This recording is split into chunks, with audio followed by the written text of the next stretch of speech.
I have something that God's been dealing with me about this week. If you want to turn with me to Mark chapter 12 and start with verse number 28.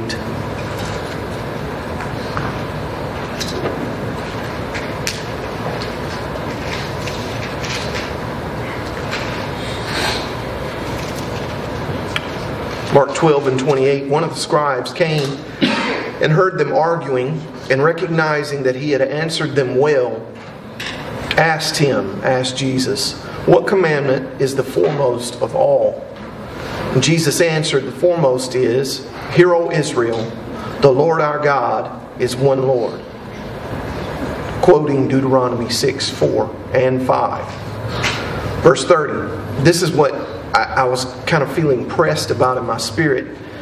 "And you shall love the Lord your God with all your heart, and with all your soul, and with all your mind, and with all your strength."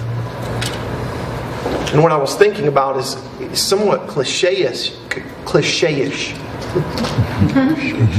think I said that right. Cliche-ish. Yeah, right. Cliche-ish. If not, I just invented a new word. Cliche-ish. But we hear it all the time, but do we really stop and think about the depth of what's being said? That God desires all of us, right? Tell your neighbor that. God desires all of you. God desires all of you. What does that mean?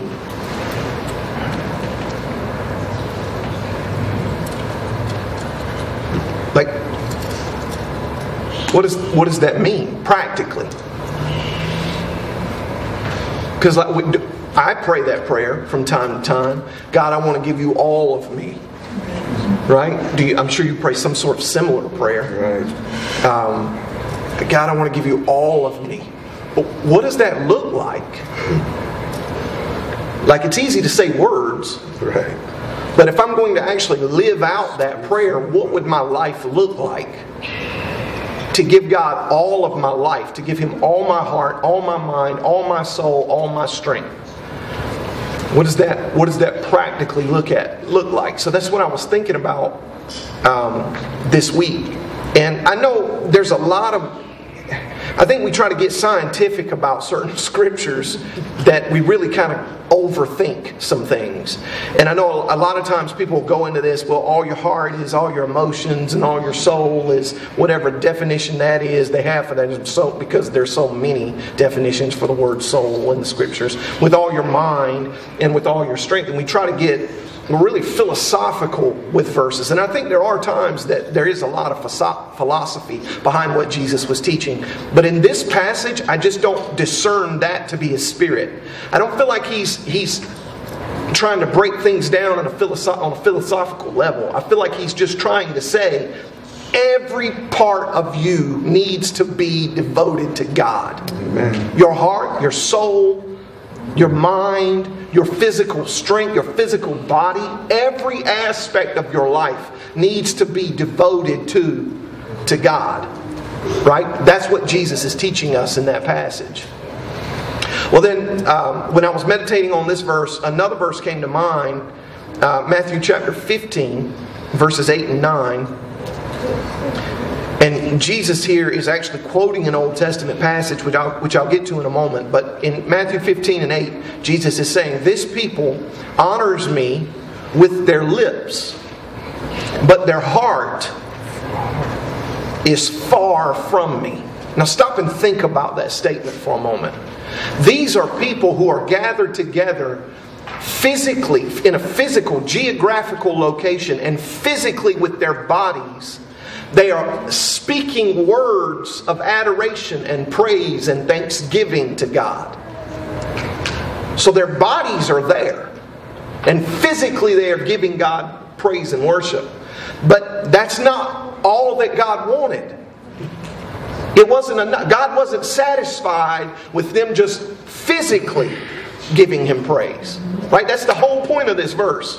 Is this people honors me with their lips, but their heart is far from me. So their body is near to me, but their heart. And that word there is it means inner man. It's not talking about the physical muscle in your chest that we refer to as the heart. It's talking about your inner man. That Greek word was never used in reference to the physical heart. It was always just simply meant the inner man. In that way, heart, soul, and mind are really referring to the same thing. Right? So when we go back to the last verse, your heart, soul, and mind, he's really just saying, just so I make sure I get it all covered. That's right. I'm going to use 3 different terms that may mean 3 different things to so many different people, but just to make sure I got it all covered. God wants every bit of you. Not just your physical strength. He doesn't just want you in a geographical location with your body saying words out of repetition and habit. He's looking for all of you. Does He want your body there? Yes. But He doesn't want just your body there. Right? That's the entire point of Jesus quoting this passage. This people honors me with their lips, but their heart is far from me. Now notice, what is the consequence of that? That's the problem. Right? The problem is, physically they're here going through the motions, but their heart's not in it. They don't really mean it. They're not intellectually, they're not emotionally involved in it. They're just physically going through the motions. Alright, I've done it numerous times. Yeah. Right? If we're being honest. Yeah, right? You come in on a Sunday morning, we have a habit. We are being human, we are creatures of habit. We do the same things over and over every day. We wake up, we go through the same habits, same processes. Right? And we do it mindlessly.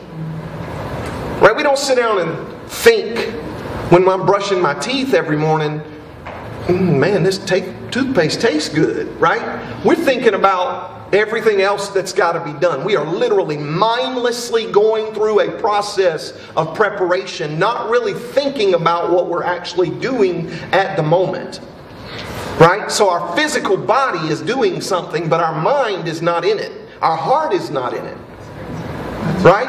Most of our lives is lived that way.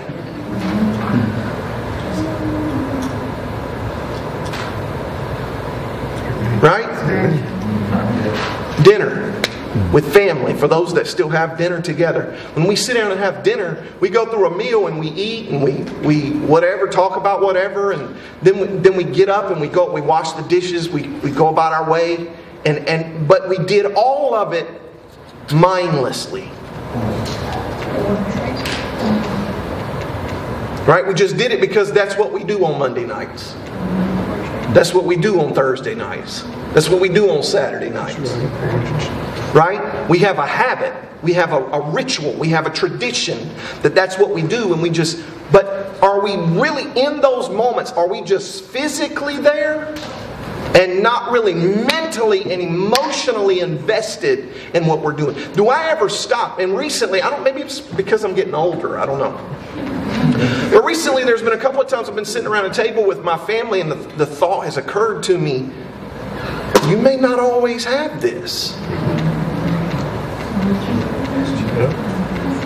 You have all of your children with you right now and you can laugh and converse and joke and talk about different things.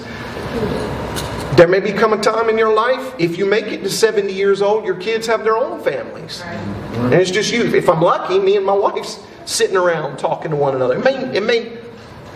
So how many encounters have I had with my family that I went through it, physically just went through the motions, but I wasn't mentally and I wasn't emotionally invested in it.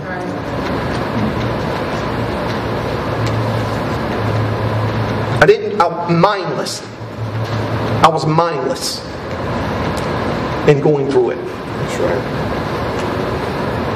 So I didn't really derive any deep benefit from it. I ate, my physical body was... But how much more could I have gotten out of that encounter, that family dinner or whatever? How much more could I have gotten out of it if I would have been emotionally and mentally in tune with the opportunity that was before me? I'd have got more out of it, so much more out of it. More enjoyment, more fulfillment, more love, more connection. Right? That's the exact thing that God is addressing in this passage. When Jesus quotes God's words from Isaiah 29. Well, and let's go ahead, let's read it. Isaiah 29:13 is what Jesus is quoting when he says, before we move on, I want to say this. There's a consequence for this. Jesus said, when you honor me with their lips, when you just physically go through the motions, when you mindlessly go through encounters and rituals and traditions, but your heart is far from me, there's a consequence from that. And the consequence in worship is, in vain do they worship me. That's a serious consequence. You're here physically doing it, but because your mind and your heart is not really in it, you're not really focused on it mentally and emotionally, because of that, your physical worship literally means nothing to me. It's vain. It's vanity. Right? I just read Ecclesiastes recently, and I don't know how many times the word vanity is used in that book, but it is an overwhelming amount of time. Everything is vanity, according to Solomon. Everything is vanity. The whole book is just vanity. Right? Vanity of vanities. Some things are just vanity. Some things are vanity of vanities. Like, it's just stressing. There's nothing in this. Quit pursuing it. There's nothing in it.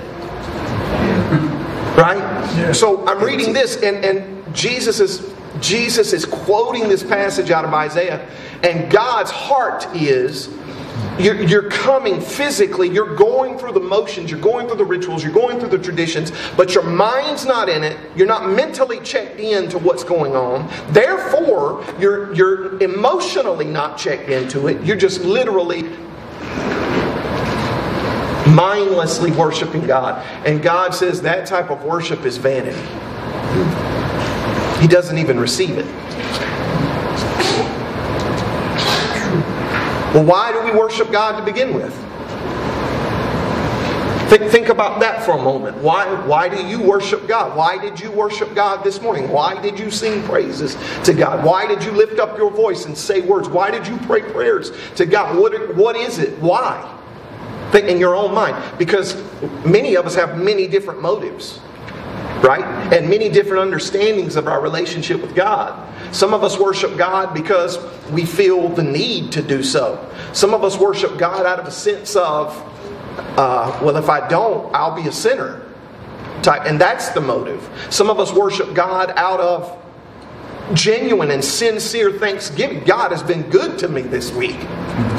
And so some of us are mentally and emotionally invested in our worship. Well, that is what God's looking for. God's looking for when the physical, the mental, and the emotional all come together. That worship is what pleases God. And we're not just talking about worship here, because this principle absolutely applies to the rest of your life. That's why I brought up family situations. When I am mentally, emotionally, and physically invested in a situation with my family, or with a brother or sister in church.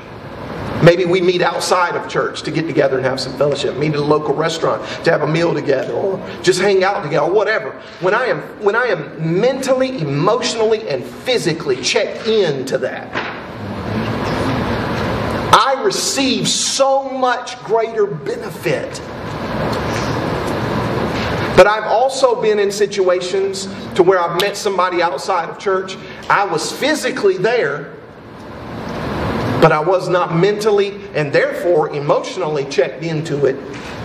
And so it was just like another thing to check off the list, right? I'll give you an example. When Chalo asked me out to lunch. Well, I went out to lunch with Chalo. Check. But was it in vain? What did I get out of it? What did he get out of it? Because if I was just physically there, but I wasn't mentally and emotionally invested in that meeting, chances are I didn't get anything out of it. He didn't get anything out of it. We literally just wasted an hour together. You see what I'm saying? Anything that is done when your whole being is not invested into it is vanity. That's right.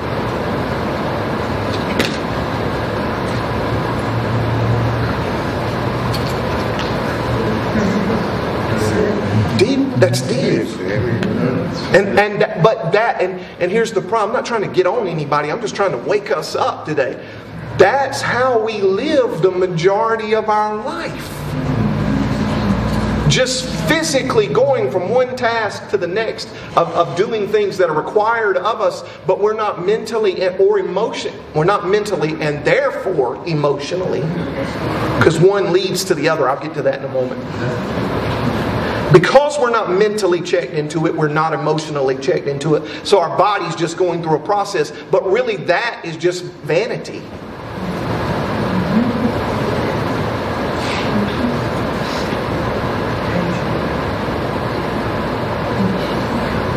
We need to spend some time thinking about that.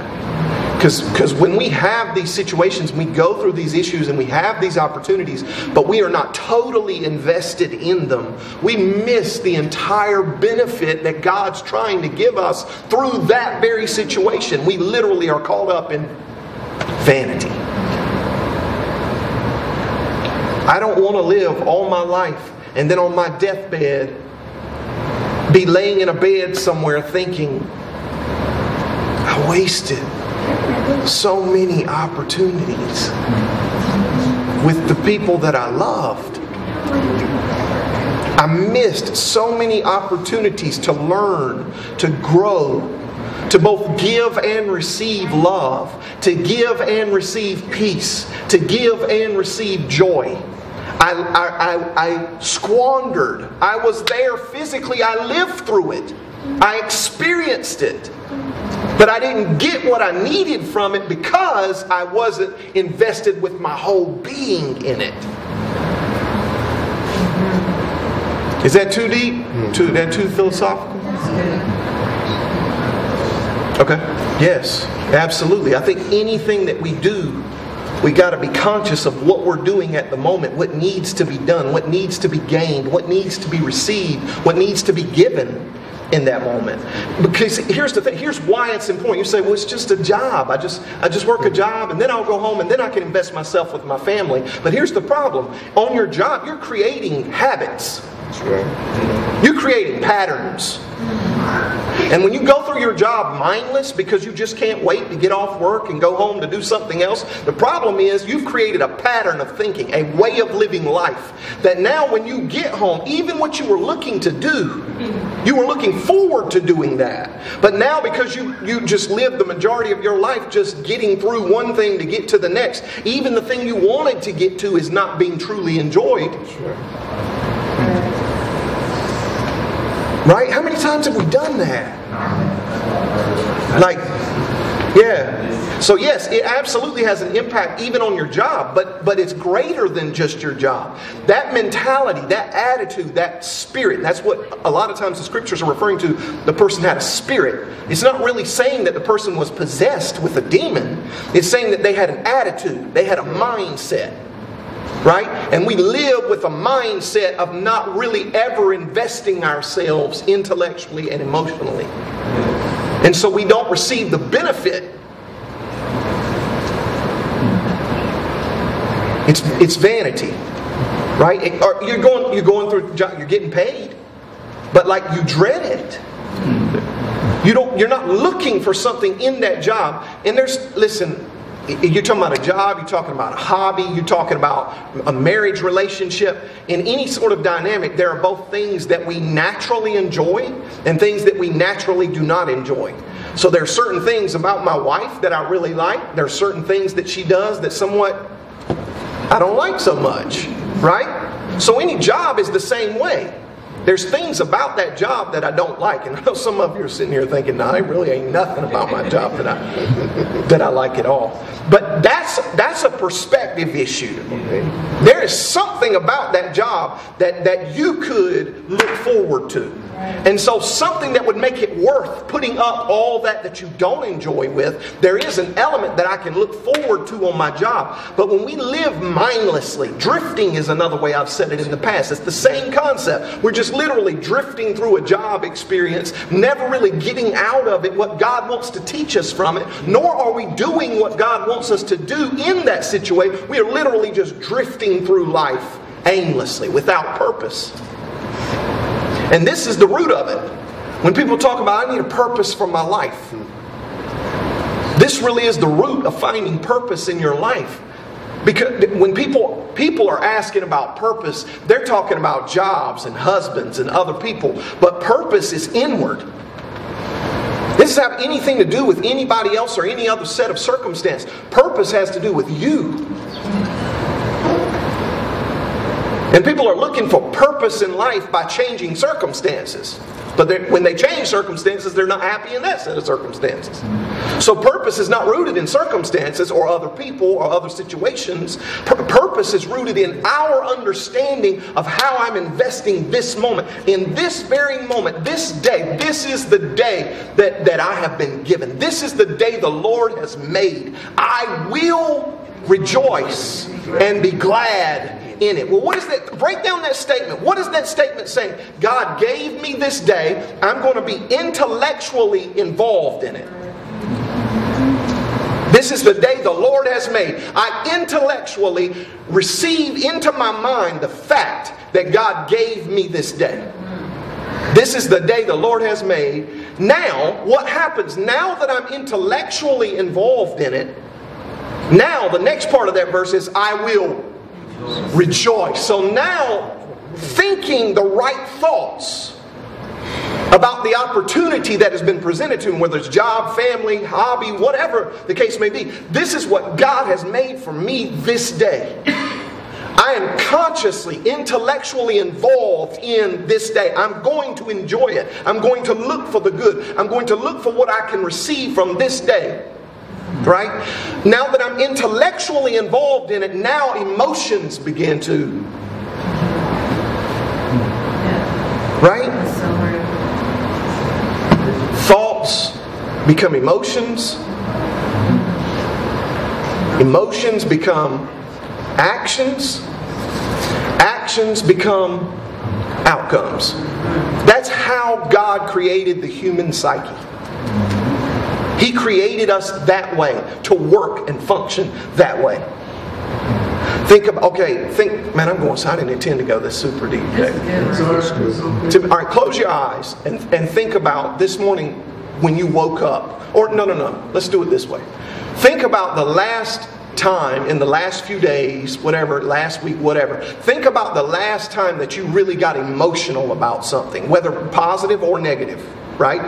You got emotionally worked up, you got angry, you got sad, you got fearful, you got anxious, you got happy, you got joyful, you felt loved. Just whatever situation, good or bad, doesn't matter. Just think about the last time you got emotionally worked up. What caused that high emotional state that you were involved in?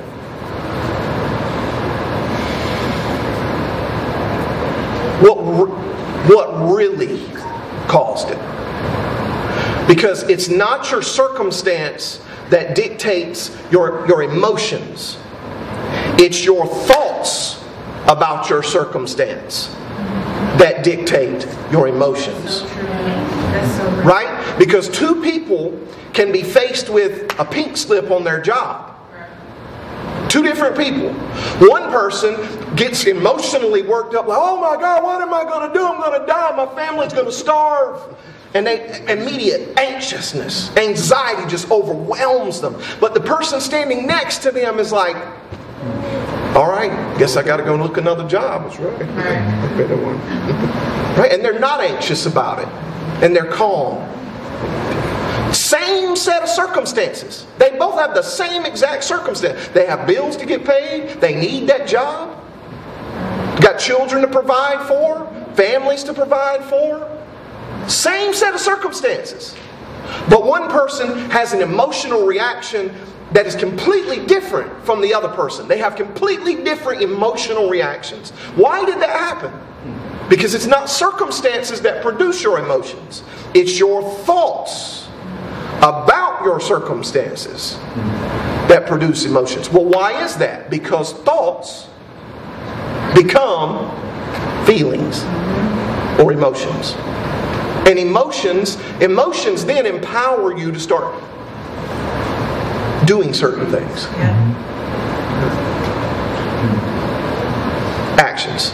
And when you start doing certain things, then you're going to get certain outcomes. Right? So let's play this scenario out with the job situation. The person who's getting all emotionally worked up, I'm not going to be able to provide for my family, I'm not going to be able to pay my bills. So they're feeling anxious because they're thinking thoughts that are causing anxious feelings. Yeah. Now because they're feeling anxious, they're going to go home and start telling, they're going to get on the phone and start telling their husband, their wife, oh my God, I lost my job today. You're not going to believe this. How are we ever going to survive? And all they've done is impart thoughts to somebody else. Now they have spread their anxiety. Depending on how the second person receives, if the second person is in control of their thoughts, they don't impart anxiety. Too deep. Maybe I just need to keep it one deep. We keep it one person deep. So now this person who's losing their job is all torn out of the frame, and now they're all stressed out, and they start now they're like, well, I heard about this job. It doesn't pay much, and the conditions over there are terrible, but it's a job. So I'm going to go over there and I'm going to get that job. And boom, they walk over here and get this job for less pay in terrible conditions, terrible influences around them. The work environment is horrible, but it's a job. So now they get a job that they're locked into. And now, why did they make why did they take that action? That's really the root of what I'm trying to get to. Why did they make that action? Because they were feeling anxious. So an anxious emotion, anxious thoughts led to anxious emotions led to anxious actions. Now this action is going to produce an outcome. Now you're in a job that puts you in a worse emotional state every day than the initial shock of losing your first better job. Now you've got an outcome. Does that make sense? Let's play it out the other way. Second person who didn't get all emotionally worked up. Second person just gets busy looking for other jobs. Level-headed, starts making decisions about this job might not be for me. This job, maybe I'll make a little less here, but it's a better work environment. Boom, I'm going to make that choice. That person gets the new job, they may be making a little less, but this person's got wisdom, so a little... They're not all up in credit card debt and can make wise choices. So there's a little side issue here. I don't charge you anything for that. Free. So this person makes a level-headed, non-emotional decision. They make a job, pays a little bit less, but the work environment is peaceful. They enjoy going to work. They enjoy working with the people they work with. Now their job benefits them emotionally, mentally.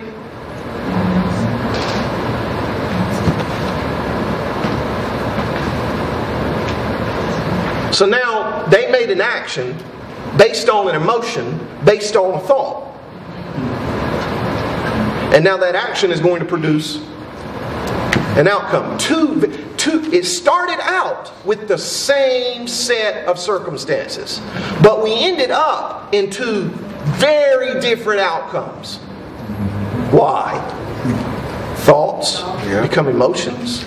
Emotions become actions. Actions become outcomes. That's how we work. That's how humanity functions. That is psychology in a nutshell. If you want to understand how the human mind works, there's a lot more to it than that. But that in a nutshell is how we live our lives. That's why our lives end up the way they do. That's right. And Scriptures teach this. Yep. Right? That's what the Scriptures are getting to. You're here with God's telling us when you come to worship me and interact with me, you're here with your physical body, but your heart's not in it. Your mind's not in it. You're not intellectually or emotionally invested. Therefore, you don't get anything. How many times have we been to church and we weren't emotionally and intellectually checked in? Our minds weren't there, our hearts weren't there. And we left thinking, I didn't really get much out of that. What's the use for me to keep going to church? And I'm not getting anything out of it. And then we make a decision to get away from church. Well, that action produces an outcome. But why? Let's get to the root. Why did we not get anything out of that service? Because we were there physically, but we were not there mentally. Because we were not there mentally, we were not there emotionally. So we all come in, we have same circumstances. We have in this service this morning, we have the same circumstances. But people are going to leave with very different outcomes. That's right. Why? Were we mentally checked in? That's it. Because if you're mentally checked in, emotions are going to happen naturally. I don't want to overkill this. Isaiah 29:13. This is what Jesus is quoting. This is what God originally said in the Old Testament, speaking about Israel. Then the Lord said, because this people draw near to me with their words and honor me with their lip service. That's even stronger language written in the Old Testament. It's lip service. Like you don't even mean what you're saying. That's right. You literally are just saying things to me and you don't even mean it. Right? Because they honor me with their lip service, but they remove their hearts far, far from me. And their watch this. This is super deep to me. And their reverence for me consists of tradition learned by rote. Rote is the word from which we get routine. Habits.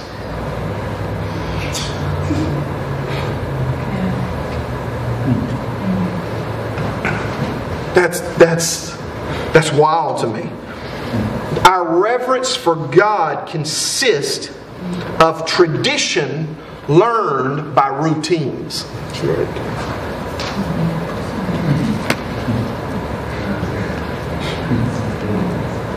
You ask any Christian in America today, do you love God?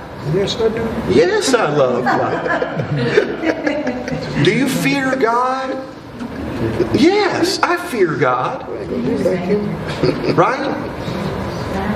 Why? Because if you ask somebody that question and they stopped and said, well, you know what? I don't really know if I do or not. You would look at that person and you're like, well, what kind of Christian are you? But we've created routines. We've created habits. I think about this one all the time. You walk up to somebody, just a stranger on the street, and the common greeting is, how are you today? Oh, I'm good. Life falling apart. Right? I'm good. I'm dying.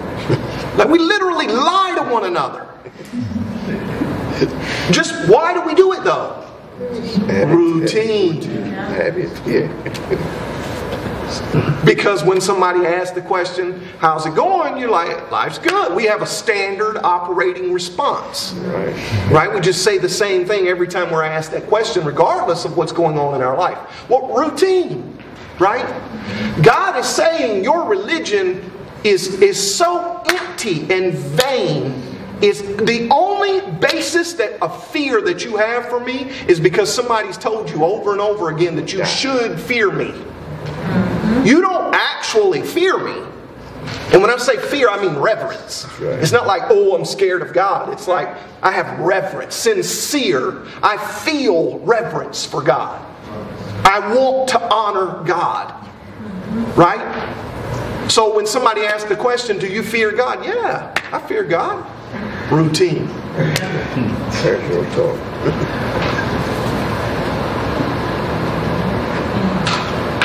That's so true.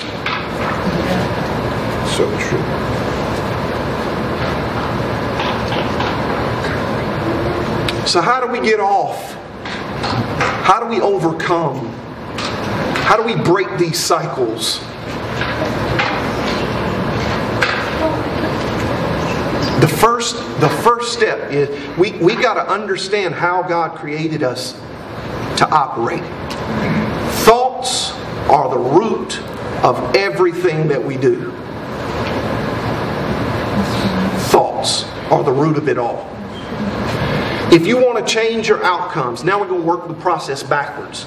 If you want your life to turn out a different way, what do you got to do? You got to start acting different. That's right. Right? Everybody wants to change their lives, but nobody wants to do anything different. Right? January 1st, everybody's got a New Year's resolution. I'm going to drop a few pounds, but you're going to keep on eating double cheeseburgers. Yeah, change it. Right? You're never going to change outcomes without changing actions. Until your actions change, until you start doing things differently, you're never going to have a different outcome. Amen. That's what the definition of insanity is, right?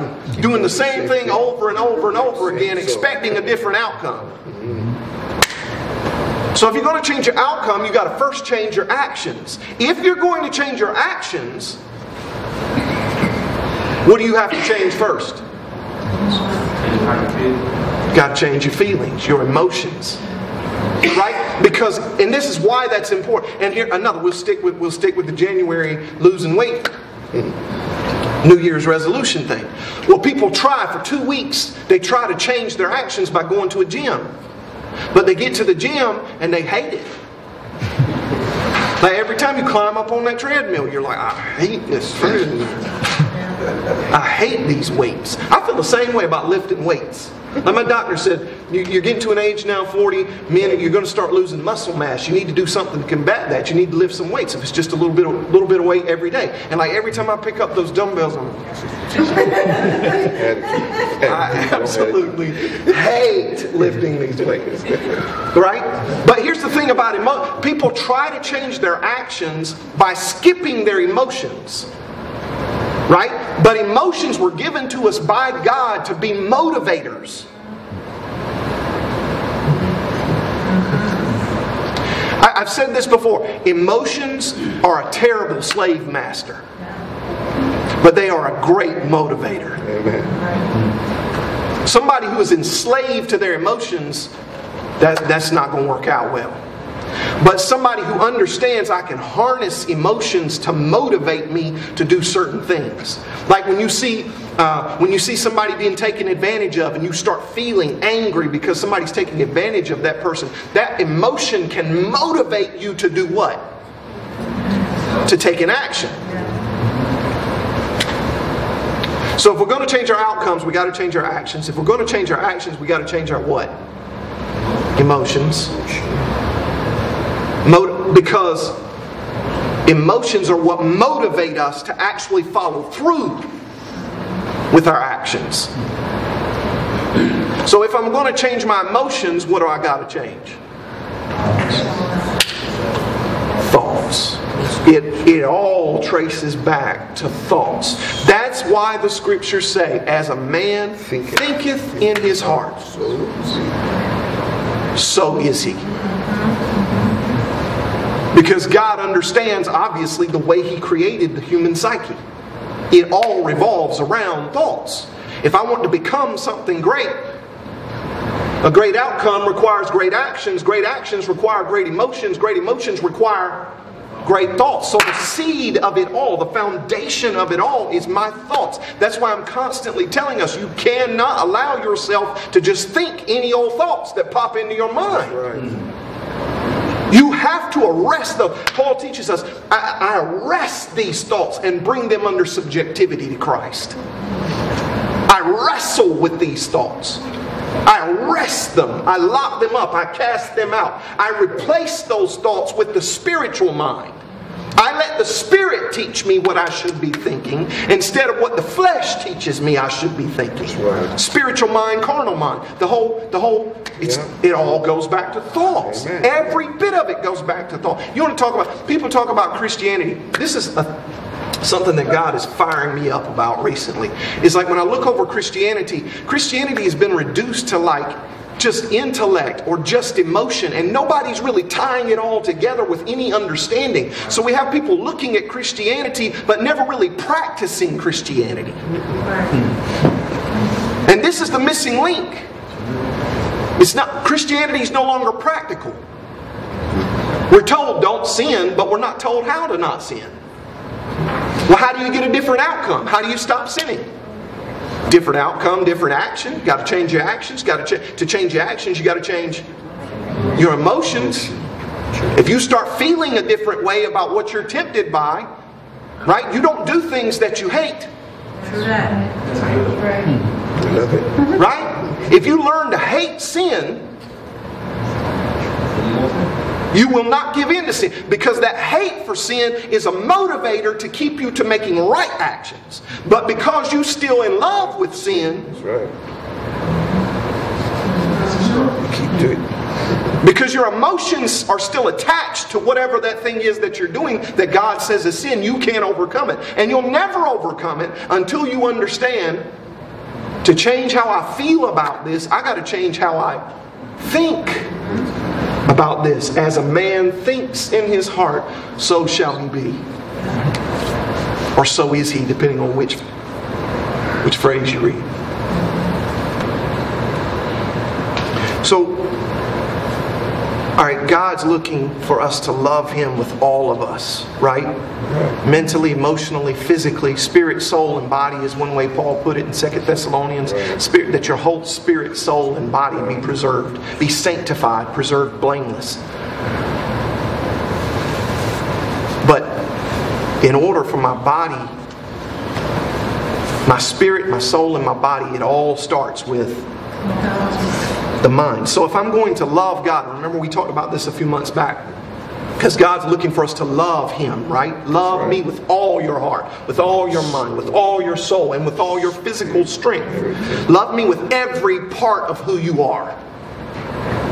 Right? That's what God's looking for. Well, what is love? Give. Right? The very Hebrew word for love, the root word of that is to give. You can't love without giving. If somebody says, I love you, but they don't give you their time, give you their effort, give you their resources, their time, invest their emotions in you, if they're not giving anything to you, it's what? Lip service. That's right. How many times we run around talking about, I love you, but we don't ever do anything for the person? How many marriages are functioning upon that dynamic right now? Like, I've counseled with people and they said, well, we love each other, but he's complaining that she's not doing anything for him, and she's complaining that he's not doing anything for her. And like, but you're talking about you love one another. You don't love one another. Because love is giving. That's right. Right? It's giving. You're just out of routine. Because you know couples are supposed to, married people are supposed to love one another. Out of routine, you're just, yeah, we love one another, but right? There's really no love there. You may want to love one another, but you don't actually have love until there's some giving taking place. Then we've got love, right? Okay, so if we're going to love God, then we've got to give to God. That's right. All right. So, but that starts with thoughts. Here, I want to make this as practical as I possibly can. That's why I wrote it this way in my notes that I jotted down this morning. Am I spending time loving God? That's got to start intellectually. Right? What does it mean to intellectually love God? If love means to give, that means with my thoughts, I've got to be giving something to God. Yeah. So how do I give my thoughts to God? In fact, I'm not going to read my answers. I'm going to ask y'all, how can you give, how can you love God with your thoughts? Meditate on Scripture. Okay? Absolutely. Yes. Think on God's good. Spend time. Sit down. Spend time investing yourself mentally in thinking about God's goodness towards you. Right? Because we can even sit down and read Scripture and not be mentally invested in it. Right? I've done that numerous times. Well, my reminder goes off on my phone. Time to read Scripture today. Right? And I pick it up and read through a chapter, and I've never really... I went through it physically. Routine. But I wasn't mentally invested in it, so mentally I didn't receive anything out of it because I didn't invest mentally anything into it. But those are some ways. I don't want to belabor the point. I'm trying to rush. Yes, I think that absolutely is the benefit of spending that time thinking about what does God want. You are honoring God. You are giving God thought time. When you think, God, what do you want in this situation? You are loving God with your mind. You are loving God with your thoughts. Right? And then the product of that is going to be, He's going to show you what He needs you to do to walk in the Spirit. Which means He'll speak to your conscience, He'll speak to your intuition, He'll tell you what to do, then you gotta do it, right? But thoughts is where it all starts. Right. That action has got to be led by an emotion. That emotion has got to be led by thought. Right? Okay, I want to... Have you ever been sitting around and you're thinking in that situation that you bring up, God, what is it that you want me to do in this situation? And then all of a sudden, boom, it comes to your conscience and your intuition. But it's not just a regular thought. Right? It's not just... We think regular thoughts 1,000,000 times a day. But when God does finally speak to you and says, this is exactly what I want you to do. When God speaks, then it automatically comes with an emotional empowerment. Like, oh, God just spoke to me. Like there's a surety. There's I know this. I know this is what God wants to do. And now that I know it, now that I know what God wants, it empowers me to do what God wants. Well, why does God speak to us that way? Because He created us that way. Right. Thoughts, emotions, actions, outcomes. So He speaks to us on our terms. Right? Alright, so how do we love God intellectually? By spending time thinking on God, His Word, His ways, meditation. We've talked a ton about that. Biblical meditation, Bible reading. Sitting here and considering what I'm saying right now about the Scriptures is investing thought time into God. You are showing God love by spending time thinking about His Word, His ways. Right? Which then, once you intellectually invest yourself into God, now this is more of a natural process. Really the hard part is getting intellectually involved in loving God. Because, like I said, the thought will then turn into an emotion. So emotionally, how do we love God? Any ideas about when I tell you you've got to, not only intellectually do you have to love God, but emotionally you need to love God. How do you emotionally love God? I think I understand what you're saying. If I stated it this way, tell me if you would agree or not, or if you're saying something different. If when you're in the presence of God and God has spoken to you or God has given you direction, how much time do we spend absorbing that? Like I think we get. Like in this service right now, God's speaking. He's giving guidance. He's giving direction. But I think where a lot of people miss it is they move immediately from the thought to trying to go about the action. But then the action never actually substantiates. It never materializes. Because it was just an intellectual thought. They felt away for a moment, and then the feeling just kind of left them. And then, oh yeah, by the way, I got to try to do what God spoke to me on Sunday morning. But it never happens. Whereas what should happen is God speaks to us this morning. He tells us, this is what I want you to do. We got to sit. You got to feel this. Right? That's where a lot of people are missing. They're missing their empowerment to actually carry out what needs to be done in their life. They don't feel it. I was actually talking to somebody And they had a powerful revelation where God had given them some guidance on how to handle the situation. And I stopped them and I said, we can move on and we can talk about how to practically carry this out. But I want you to stop right now and just spend today, just thinking and feeling. Just feel this. Think on what God's just shown you. Let those emotions, absorb it. That's my best way I can describe it, is absorb.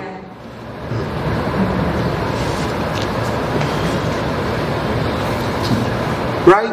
God gives you a revelation about how much He loves you. Oh yeah, God loves me, so that means I need to love God back. But there's a thought, and then we try to move into action, but we don't have emotion. That's why God created us as emotional beings, to empower us to carry out the actions. Right? Like a mother and her baby. If somebody comes to snatch her baby, the thought of somebody taking my baby away from me does what? Releases. They feel something. Like, it's not just, you don't see, like somebody comes up to snatch, you see these baby snatchers, you see these videos on social media all the time. It makes me angry every time. But like, they just run in and grab a baby out of a shopping cart and just take off out and you see the mom just losing her mind when she realizes somebody's taking my baby. Right?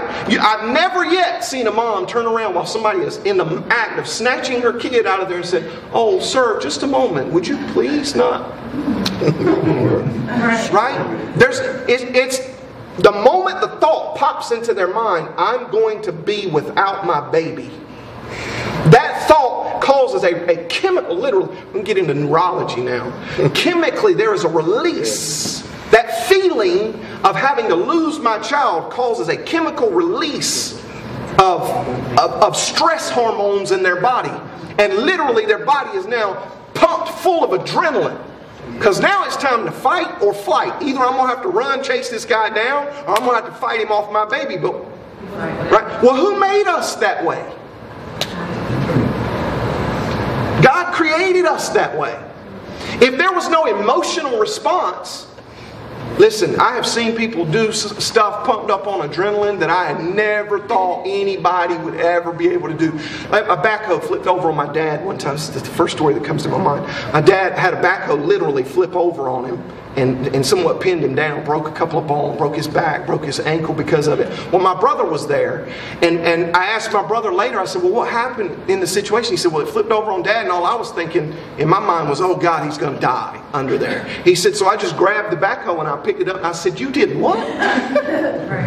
He said, I grabbed the backhoe and I didn't know. I wasn't thinking in the moment. You know what? It's not possible for you to lift this. It's not humanly possible. Now we're beyond intellect, right? We're so emotionally worked up that now we are empowered to do things that otherwise could have not been possible.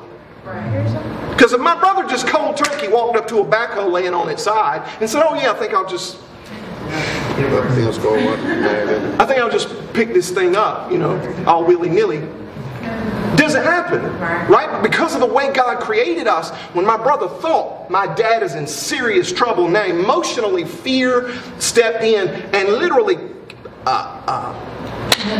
adrenaline was pumped into his body because of feelings. Now he's having a chemical response to a thought. That's what an emotion is. It is a chemical response to a thought. When you start feeling something, now your body literally begins pumping chemicals into your body.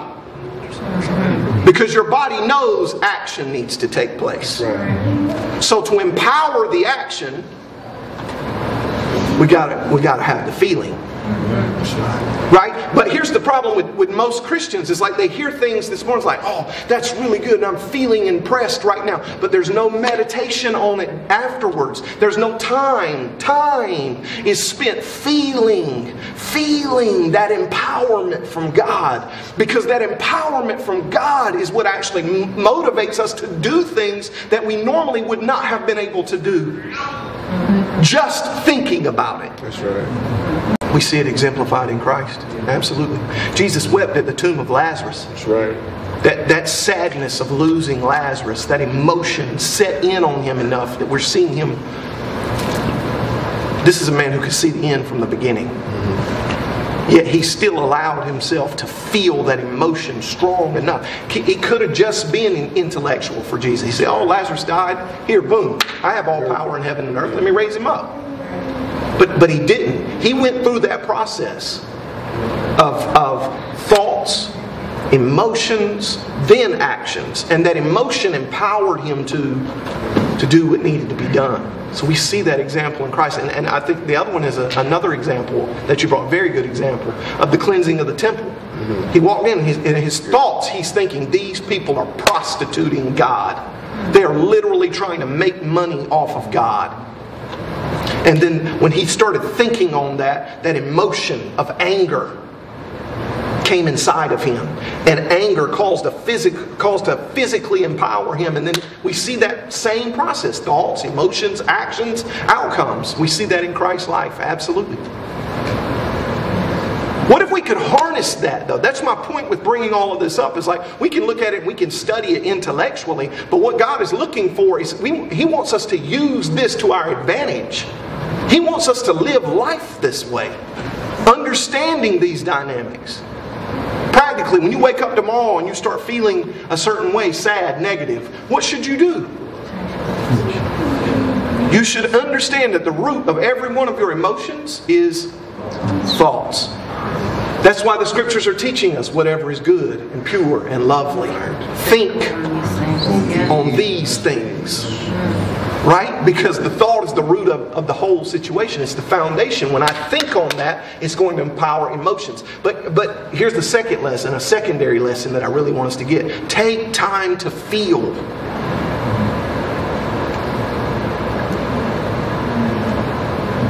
Take time to feel. You're going to need that feeling to empower you to act. It's not enough to just get a seed in your mind and then act it out. You need those emotions. That's why God gave them to you. And then the emotions lead to the actions lead to the outcome. That's how God created us. So, I think I asked a question. Emotionally, spend time feeling God. Think on what God, like meditate. And God speaks something to you or starts dealing with your heart about something. Think about it deeply and allow yourself to feel how you should be feeling in response to what God has put in your mind or in your heart. Feel it. Yeah. Right? Then that will lead us to the physical. Spending time acting. By acting, we're gathering with the saints, we're witnessing, we're ministering to the poor, whatever the case may be. Now we're physically acting these things out. So to love God with all of your being, it starts with the intellect, it starts with thinking, then it moves to feeling, then it moves to acting, right? Thoughts, emotions, actions, and then that will produce the outcome that we're looking for. I didn't even get into any of this, but I'll just sow a seed and let you think about it, meditate on it. Scenarios. It is possible to love God emotionally, but not intellectually. When I say we love God emotionally, but we don't love Him intellectually, we won't stop and think, what does God want me to do in this moment of temptation? So it's possible to love God emotionally without loving God intellectually. It is possible, here's another one, it is possible to love God intellectually, but not physically.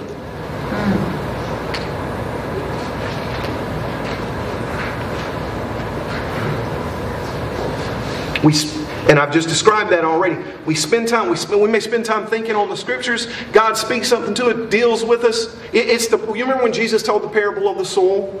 He says the seed was planted, but then the birds of the air came and robbed it. It had no root in itself, right? Well, that's a thought that was planted in the mind of someone, and because they didn't feel it, they didn't act on it. Yeah. And so even though they had an emotional encounter with God, it never manifested to becoming a physical thing. So it's possible to love God intellectually without loving God physically. It's possible to love God physically. That's the whole verse we just read. You honor me with your words, but your hearts are far from me. It's possible to love God physically, but not intellectually or emotionally. And I could go super deep with loving somebody physically, but we have kids, so I'm not. I'm going to leave it at Leave it at that. How often does that happen in adult relationships? How often does it work out good? Not very. That's the exact thing that God was rebuking Israel for. He said, you're here physically going through the motions, but your mind's not in it. Your heart's not in it. So and here's the danger in these scenarios. We think because we're doing one, that we're automatically doing the others. But we're not. You got to tie all of that together. Right? And to tie it all together, how do we do that? It starts with thoughts. Then think on it until you feel it. Meditate on it until you absorb it into you. And then when you fully absorbed it in feeling, then you will be empowered. They'll have to tie your hands behind your back to keep you from acting it out. That's right. When you feel it in you, when that revelation not just hits your mind, but now the chemicals have been released and you have felt it in your body, they will have to tie your hands behind your back and physically restrain you to keep you from acting it out. Right? Super deep. But it's practical. That's my thing. It's like Christianity is practical. Most people are pushing it off to the side because it's not the way Christianity is being presented. But I'm going to stop. I talk a lot. Yeah, I'd like to add a verse of scripture. What he's saying here is 1 Timothy 4. 1 Timothy chapter 4 verse 3 says, take pain with these things.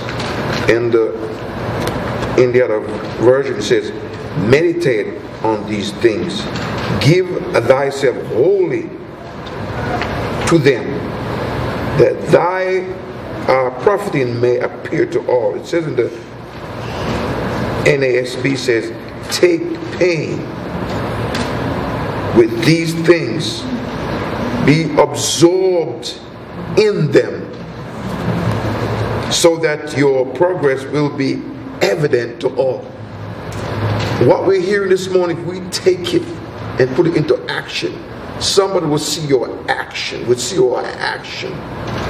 It says, pay close attention to yourself and to your teaching. This is Paul speaking to Timothy. He says, preserve in these things, for as you do this, you will ensure salvation both for yourself and to those who hear you. And there's another thing that I've learned from the scripture, that it says that the Lord says,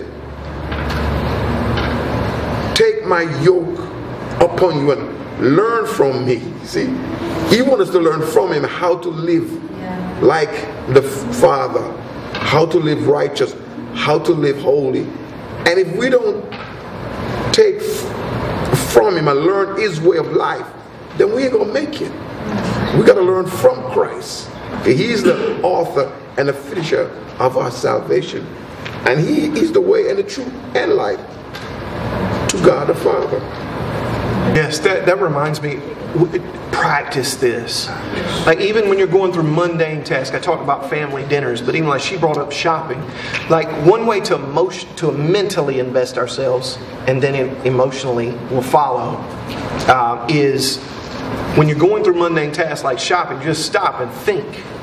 I thank God that I have money to be able to come into this store and buy some food, right? Like, I thank God that I have the ability to come in here and just pick what I want, what I need, and take it home and feed my family. Just stop it, pausing, just 10 seconds. Just stop in the aisle, close your eyes, and just, God, I thank you that you have provided for me enough to be able to come in here and buy food for my family. And when I say 10 minutes, like, it won't take but 1 minute to think the thought, or 1 second to think the thought. But take the other 9 seconds to feel that gratitude beginning to rise up inside of you. Right?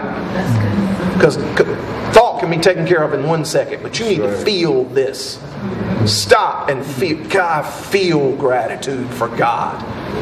Right? Do you thank God that you've got money? Yeah, we thank God we got money. Out of what? Routine, because that's what we're supposed to. But like, do I feel thanksgiving for God? That's right. Do I feel grateful to God? Right? That's one thing that we're missing. So when I say practice, it's thoughts. Yes, that's where it starts. But let's graduate. Let's start practicing how we think, and then also how we feel. And you'll notice that when you start letting feelings sink in, what you need to do will become so much easier. You know, as you was saying about the exercising there, go to the gym. I also had the experience we had when I started. You know, at gym I go to exercise, and I lift some I like weights. I go, ain't seen nothing happening. But a year or two after, I feel my muscles start popping out of my shirt, my chest, feel tight. I said, this is working. Easy, champ. I think of years, man. I think it's years though. It takes some years though, because I'm just going in this work. I said, I gotta see some result. Yeah. I started to pump that weight. I started lifting more weight. Lift more weight to go, man, I can't do too much. I said, let me get started about slow again and build up. So I gradually build up weight. And the same thing in my life with Christ. So I keep on pumping. I said, oh, my shirt feels tight now. I feel my plex up. Get work. I'm going back.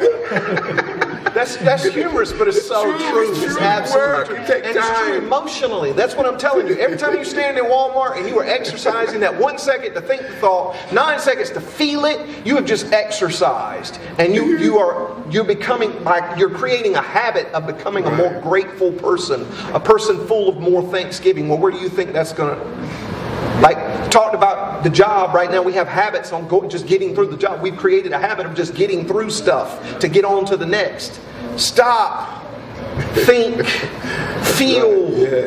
And through that we are growing spiritually to become the people that we need to become.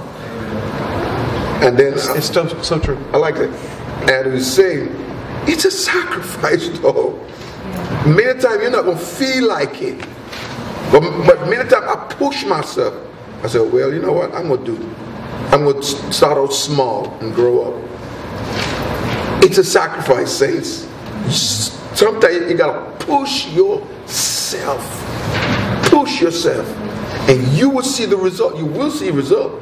But you got to push, saints. It's like, I don't have that experience, but only the ladies know how to deliver a baby. They have to push. You see that result, right? Oh, pop, here comes the baby. Did it take a lot of work? It's a lot of work. It's a lot of work. Thank God I ain't gonna go through that, but you're great people, man. I mean, your God gave you the strength to do that. And they didn't stop. They said, I want to see the joy of that baby. I want to see that baby. So they keep on pushing it till that baby comes. And we all in love with the baby. That's how it goes with us, the same thing. The more we practice, it's the better it gets. So if you're feeling that way, if you're feeling like, oh, this is a press, I really don't want to do this today, what should be your first response? Boom. We can handle this two ways, right? We can handle this two ways. And some of us are disciplined enough to just do it even when we don't want to do it. Some of us have more self-discipline naturally based on our personalities than others do. But what's the more reliable way to handle this? When I'm feeling like I don't really want to do this, what's the more reliable way? Change your thoughts. That's right. Until you change your feelings. That's right. And when you change your feelings, then you will be empowered to want to do. Right? So what's better? Somebody standing over you cracking a whip? Or you getting your mind right and feeling like I want to do this? That's the difference. We've been handling it the old way. Just do it. But where does that lead? It leads to like, I've been doing this for so long, I'm tired of doing this, when am I going to see the benefit from it? Ask me how I know. Because by personality, I'm a disciplined person. I can just make myself do one thing right after the other. But without that feeling, Without the feeling, it becomes dry. It becomes just a habit. Just, well, here I am doing it, but I'm not getting anything out of it. I'm not getting anything out of it because I'm no longer mentally checked in. That's right. I'm tired of thinking because all I've had to make myself think, get right, keep doing, keep pressing.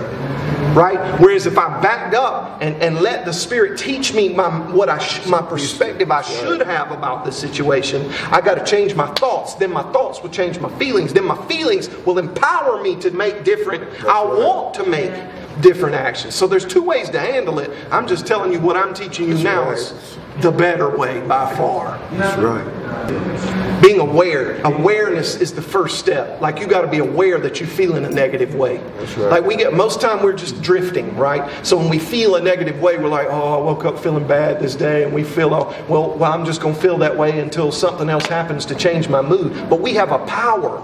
We've been given a treasure. God has given us wisdom and knowledge. You don't have to feel that way. Right? You can take authority over your own thoughts. Start thinking different thoughts and thereby start feeling different feelings. And when you feel different feelings, you can take different actions. We've been given an authority. We just got to do it. Right? But that's absolutely paramount. You got to catch yourself when you start feeling a certain way, like, this is not, I got to change this. This is not how I want to feel. To overcome it. We are more than conquerors through Christ Jesus, who gives us our strength. Well, how does Christ strengthen us? He teaches us how to think, the spiritual mind. And when we line up with what God's thinking, then we start feeling God's emotions. Do you think God gets all emotionally worked up when something bad happens? No. I just got to tap into that stream. That's right. Instead of the drifting mindset. I could talk about it all day. I love it. All afternoon about what she just said, because that's a super deep concept to me. But like she at the end, she said shopping's not. It's not that it's wrong, and that's the absolute wrong. That you have to do things mentally to take a Sabbath. A Sabbath is biblical as well, which just means rest. You got to find something that you can do to rest and recharge. And I'm not talking about sleeping. I'm talking about not working, not stressing, just something that you enjoy to be able to have that peace and that rest. But now, because in the last few years, whereas if God has spoke that to you, don't shop anymore, just stay home and read and pray your Bible. If He just spoke that 30 years ago, you may have done it, but your feelings weren't to the place where you want to do it. That's the change. That's the difference. And it's not that one is bad and the other is good. It's just that it's mature. Now we have so changed how we feel that all we want to do is seek and pursue God. Not because we have to, but because we want to. It is growth. It absolutely is growth that you're describing. So it's not that it's wrong. It's just maturity, spiritual maturity. I don't know if I finished this, but James was talking about his job, and I said, well, you create certain ways of thinking, but the opposite is also true. When you start living your life through this way, you grow in that. That's what's leading Mom to this state in her life. That's the exact dynamic that's going on. She's created a habit of now thinking and feeling, and now she wants to spend that time with God. And so that leads to more and more increase. It's that same exact dynamic, absolutely. We grow, we change. But it starts with thoughts. I want to say this though, truly, man, I'm glad for God's Spirit. I'm truly am, because many a time I have been left stranded, and he just come up on me with a soft voice, talk to me, encourage me. I thank God for His Spirit, man. His Spirit is loving and kind and merciful. I don't know about you, but that's how He felt to me. Merciful, kind, loving, and just. And I thank Him, because He says in one verse, I call you out to worship me in spirit and in truth. God chose us to worship Him in spirit and truth. He said, not in the flesh, because the flesh is weak. The flesh gonna fall down, it gonna lie down, it gonna cry, it gonna do all kind of weird stuff. But the spirit is not like that. The spirit will get up or stand up and take a stand. So I thank God for his spirit today, how his spirit move and smooth us down and encourage us, and I pat us on the head and say, gonna be all right. Gonna be all right. So what you gonna do next time you're feeling a certain way? Change some thoughts until you feel a different way. And it, like she said, it takes time. It's not always instantaneous. Sometimes it takes. Think about it and then feel it. That's what I want us to start practicing. We got to practice this. Like James said, it'll literally change your life.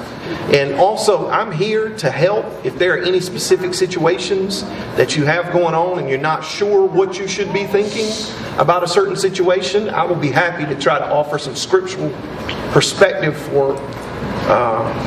to help in any way I can. So I'm here. Just reach out to me. Just download WhatsApp. And I'll be happy to talk to you all day long on WhatsApp, back and forth. WhatsApp. What's up on WhatsApp? All right, grace and peace. You're dismissed. Let's go practice these things.